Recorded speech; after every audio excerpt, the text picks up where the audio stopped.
Hello friends, welcome back. MK knowledge group में आप सभी का स्वागत है। आज इस वीडियो में हम देखेंगे 27 जुलाई 2021 को सीजीपीएससी मेंस द्वारा आज पेपर लिया गया था। दो पेपर, प्रश्न पत्र 3 और प्रश्न पत्र 4, जिसमें प्रश्न पत्र 4 में आपको पूछा जाता है उन सभी चीज़ों के बारे में आज हम इस वीडियो में बताने वाले हैं। क्या क्या महत्वपूर्ण जानकारी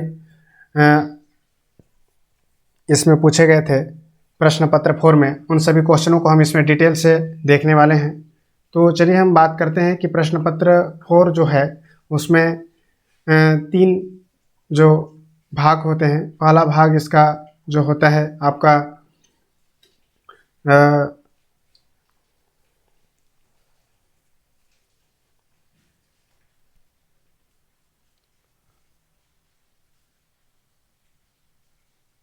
पहला भाग इसका साइंस का है।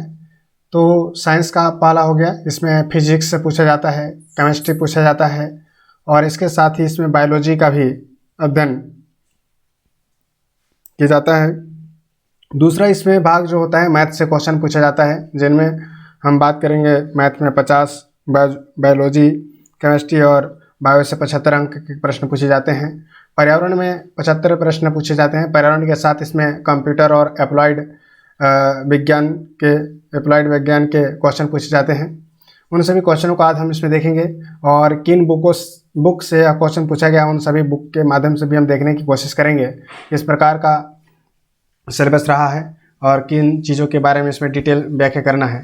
तो हम बात करते हैं अधातु तत्वों का संक्षेप में वर्णन कीजिए। इसमें पूछा गया है कि अधातु तत्वों का संक्षेप में वर्णन करें। Discuss the briefly about non metal elements.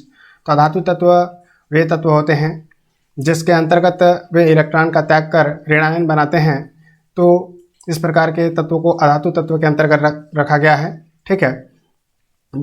और इसके बारे में आप कुछ और विशेषताओं भी लिख सकते हैं। फिर आता है साबुन क्या है। साबुन निर्माण में उपयोग होने वाले पदार्थों के नाम लिखिए। तो साबुन एक जो है सोडियम और पोटेशियम के संयोग से बनता है। सोडियम एक ऐसा वसा है या तेल है जिसके माध्यम से सोडियम पोटेशियम के संयोग से बनता है और साबुन निर्माण में महत्वपूर्ण रूप से सोडियम पोटेशियम पदार्थों का उपयोग भी किया जाता है। अवतल दर्पण के उपयोग के बारे में यहाँ पर लिखने के लिए आया था। अवतल दर्पण के एक अभिसरित लेंस है और इस लेंस के अंतर्गत क्या है, प्रकाश को केंद्रित करने की कोशिश करता है, जिसमें टॉर्च, सर्च लाइट, टॉर्च और इसके साथ ही कह सकते हैं कि यह जो है सेविंग करने में यूज में लाए गए दर्पण को भी हम अवतल दर्पण के अंतर्गत लाते हैं। तो इस प्रकार से आप याद रख सकते हैं, टॉर्च है, सर्च लाइट है और सेविंग दर्पण है।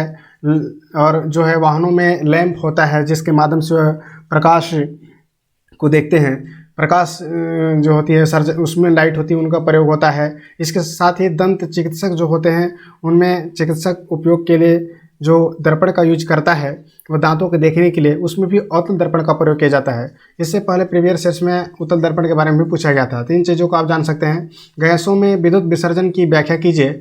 तो गैसों में जो विद्युत विसर्जन की इसमें व्याख्या की बात की गई है वह यह है कि गैसों का जो विसर्जन है, जब क्या होता है, सामान्यतः गैस जो होती है वह विद्युत का कुचालक होता है, इसमें ऐसा बताया गया है। और इसके अंतर्गत एक प्रयोग लाया जाता है जिसमें 2 एनोडों को जोड़ा जाता है, जिसमें एक एनोड तथा एक कैथोड, एक किसी बंद नली में विभवांतर प्रवेश कराया जाता है। तभी वह गैसों क्या होता है, विद्युत प्रवाह नहीं होता है। परंतु यदि उसके दाब को कम किया जाता है तो गैसों में विद्युत क्या होता है, प्रवाह होता है, जिसे हम विद्युत विसर्जन के नाम से जानते हैं। विद्युत ऊर्जा और विद्युत शक्ति के बारे में भी आपको लिखना था, परागकण को समझाना था। परागकण के बारे में आप क्या लिख सकते हैं, बहुत ही आसान क्वेश्चन है इसका, अगर आप पढ़े होंगे तो। फिर आता है मानव शुक्राणु का नामांकन चित्र भी इसमें बनाना था आपको, ठीक है।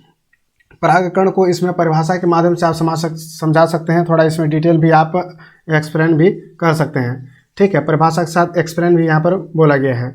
डीएनए के घटकों का उल्लेख यहाँ पर लिखा गया है, ठीक है। तो इसमें देखिए नामांकन चित्र की बात किया गया है मानव शुक्राणु का, तो उसमें चित्र के माध्यम से आप बना सकते हैं। इसके अग्रभाग